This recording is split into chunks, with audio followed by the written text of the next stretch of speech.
Football Friday, time for some overreactions with Dan Graziano. So, Graz, after the big deal the other day, if people said Stefon Diggs is going to be the best receiver on the Texans, is that an overreaction? No, I don't think it's an overreaction. The Texans have a couple great young receivers in Nico Collins and Tank Dell, but Diggs is going to fill a different role for them. And given his track record, the likelihood that they're going to get a highly motivated player and what's now the final year of his contract and his ability to run routes, I think he'll be their top receiver. Okay, fair enough. So then let's talk more about that team because they have a lot of receivers and the great young quarterback and all the additions. If I said the Texans are the best NFL team in the state of Texas, is that an overreaction? Yes, it's an overreaction. The other team in Texas, we know, flops in the playoffs. We all know about that, but they have won 12 games each of the last 3 years. The Dallas Cowboys will still be a good team, and the Houston Texans, I think, look like they're going to be a good team, but let's see it. Progress is not always linear, Greeny. Like we expect a big jump from the Texans, but we've seen teams go the other direction when we thought they were going to go forward. Think how confident we were a year ago that Jacksonville was clearly the best team in that division. That's a very interesting take, and I'm glad you said that because I don't agree with it, but I'm glad it was said. In the meantime, if we said the Bills, despite trading away Stefon Diggs, are still the team to beat in that division, is that an overreaction? No, it's not an overreaction. They've won it 4 years in a row. I mean, they have shown an ability to do it. They were dead in the water midway through this past season. They still managed to recover, catch the Miami Dolphins, and make it as far as the second round of the playoffs. I'm a big one for you got to show me for me to believe it. I think the Buffalo Bills have proven they can win. I think there's still plenty of enough good players left on that roster. I think it's a massive mistake to rule them out, especially over teams that we haven't seen do it yet. Okay, so I've got to this just has to be said here, okay? I had to wait out Brady, right? I mean, 20 years of Brady in the division I had to wait out. Then he goes, we get Josh Allen right away. Yeah. We can't have one down year in Buffalo. We can't have one rebuilding year in Buffalo. He still has to be the team to beat. It happened. Do you guys agree? Can we put the picks on the screen? I asked everybody who's going to win the AFC East. You're not going to like it. Oh, my God. I need an intervention here. I need something to make this feel better.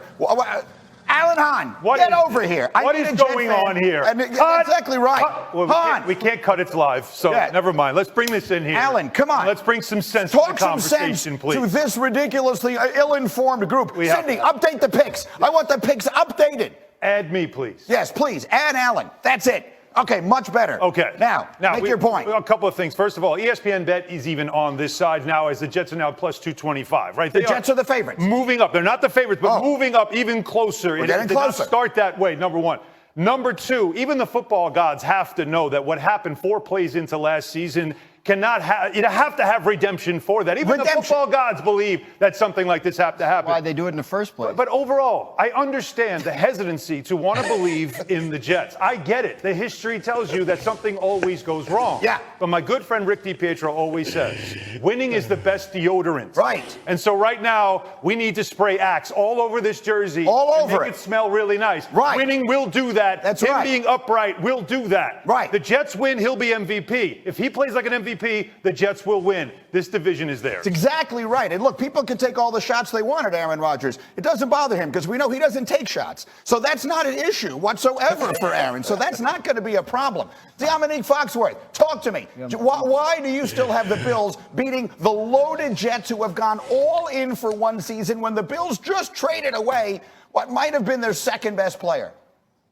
I think the Jets have a lot of proving to do, and they have a lot of older players that need to stay healthy. And if you're expecting Aaron Rodgers to play like an MVP, if that's what you need for them to have success, then you're going to be in trouble. So I think their roster is good. They're impressive. We want to see them actually do it. The difference between them and the Bills is what I saw the Bills coaching staff and the Bills players do last year in season.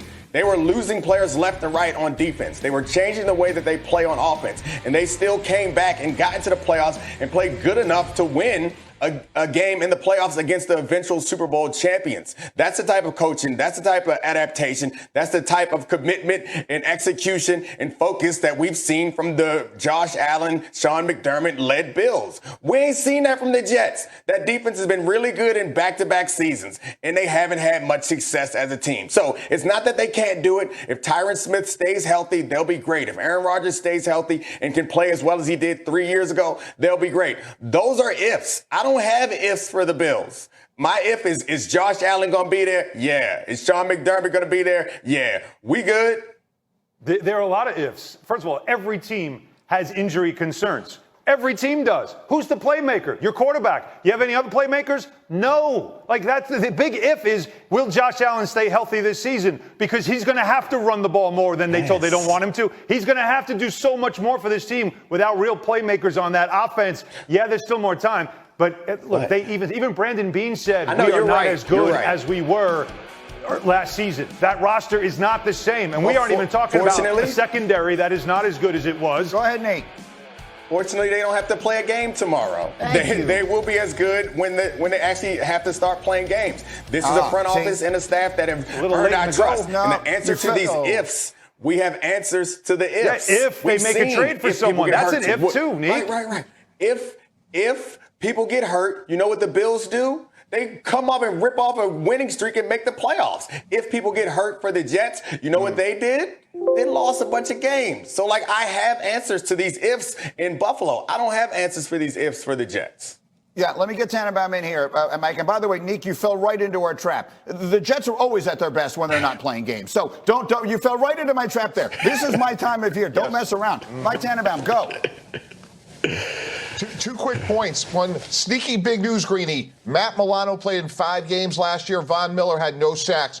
Their defense will be better because those 2 players will be better. And then Alan mentioned ESPN Bet. What are the odds that Aaron Rodgers, Mike Williams, and Tyron Smith play in 17 games each? Because if they do, I'm 100% in on the Jets. But I'd love to know what the odds are that those 3 players play the whole season. Have I won you over?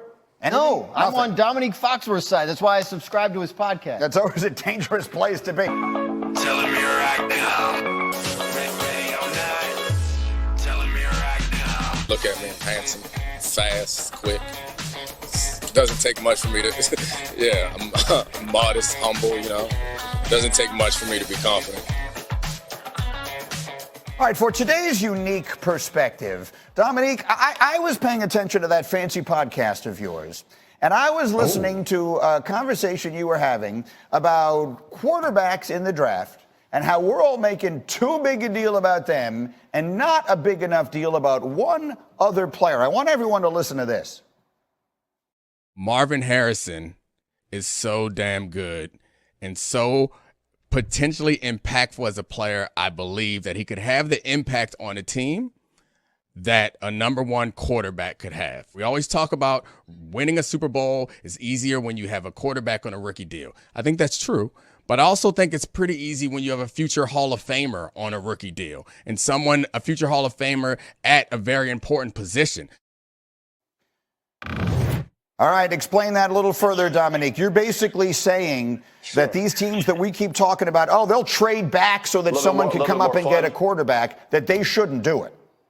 Yeah, I think that, first of all, the set is beautiful and the podcast is amazing. Everyone should watch it and download it, rate and review, all that stuff. But I do think that when you look at the history of the league, if you can get an all-time great player at a rookie price, then you're going to improve. I think back to Randy Moss. The Vikings went from 9-7 to 15-1, and Dante Culpepper was balling because Randy Moss showed up. Another player that jumps to mind is J.J. Watt. They went from 6-10 to 10-6 because of J.J. Watt. But I think the perfect example of this is Von Miller. When Von Miller landed in Denver,